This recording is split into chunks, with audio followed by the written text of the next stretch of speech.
What's up, ladies and gentlemen? I'm getting a unexpected guest in my video. Hi, Bloody. What's up, buddy?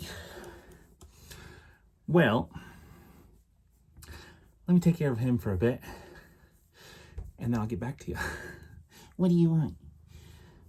What's up, everybody? I am John McClain with FPS Outdoors, and on this video, well, I'm not really going to review the stuff or the other thing that the stuff is on. Rather, I'm just going to tell you what I have, and we'll go over some of the features, but won't go too in depth because basically this video is really more about the fact that I'm going to give something new a try that I've never done before. And if you have ever considered or thought about shooting a match but haven't gone yet, then make sure you hit that subscribe, notification bell button, all that kind of stuff, because this is going to be a general video series about my introduction into a world that I've never got to experience before. And that's gonna be long range shooting. Now, you know, 3-gun has some long range shooting. I have shot my AR out to about 500 yards at the MGM Ironman match. Typically, most matches kind of hold around like the 450 is like the max of what they expect you to be able to hit with your AR-15. But I've never shot, well, that's not true. One time at MGM Ironman match, I have shot out to like 880 yards or something like that. But like we're talking this like steel target that's the size of a car, okay? And I was using a JP 308 with like a 8 or 10 power scope on top of it. So it was really not that accuracy driven. Okay. But I was planning on shooting the NRL Hunter match that was going on here in Missouri this year. Unfortunately, I have to go down to Phoenix for a work event with the Outdoor Shooting Expo partnership with True Shot Ammunition. And that happened to fall on the exact same weekend, which I was absolutely bummed out about, but I'm not that bummed out about now because I literally just got my rifle today. I was able to get my Optic mounted to it, but I haven't had a chance to take it out and shoot it. So it's probably a good thing. That way I can actually have some time to shoot the rifle and actually learn what the bullet's doing and at what distances and stuff like that, right? But enough talk about that. Let's get into the gear that I'm going to shoot.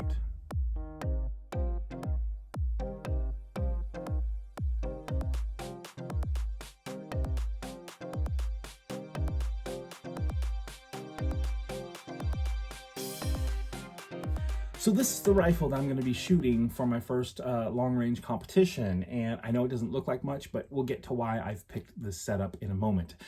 First of all, this is a Ruger American Predator. This is the first generation with the AI-style box mag receiver.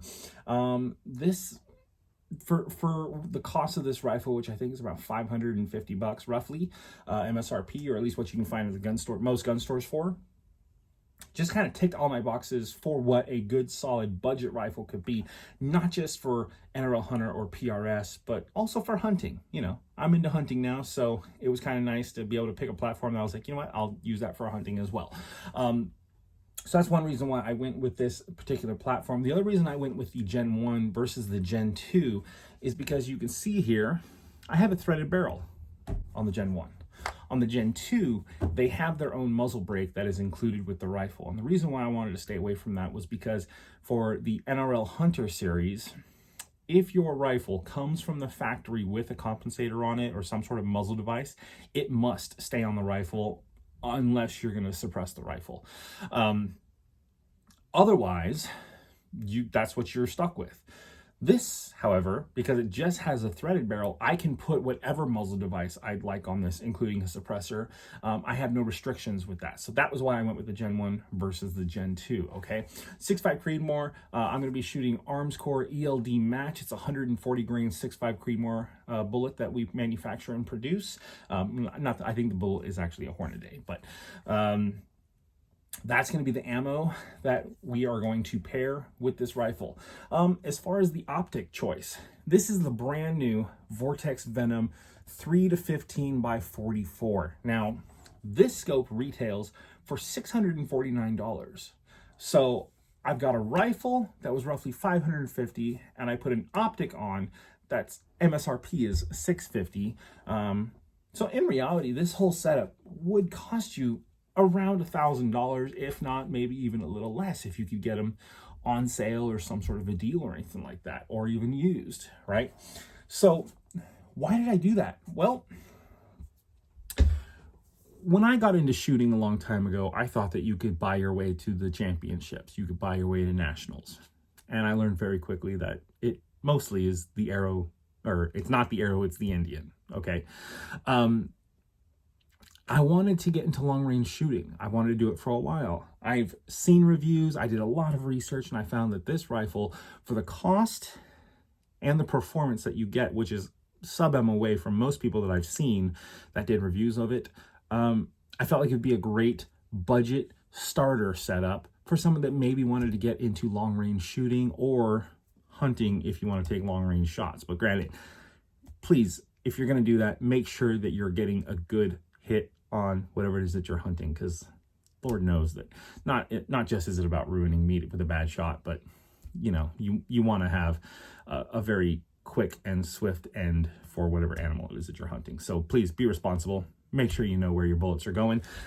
But with that being the point of this rifle, is that this is not going to cost a lot of money for you to get into a new skill set or a new type of competition, such as PRS or NRL Hunter. And NRL Hunter series actually has a division set up for what they call factory division, where, you know, your whole setup just has to weigh like under 12 pounds, which I'm not sure what the setup weighs. I'll have to go weigh that here in a bit. I don't even have a bipod for it yet, but either way, that was just kind of what I wanted to chat with on this video. This is the setup that I'm going to run for my first long range competition, whenever it is that I'm able to shoot that. I know there's a couple coming up here that aren't too far from me here in Missouri later this year.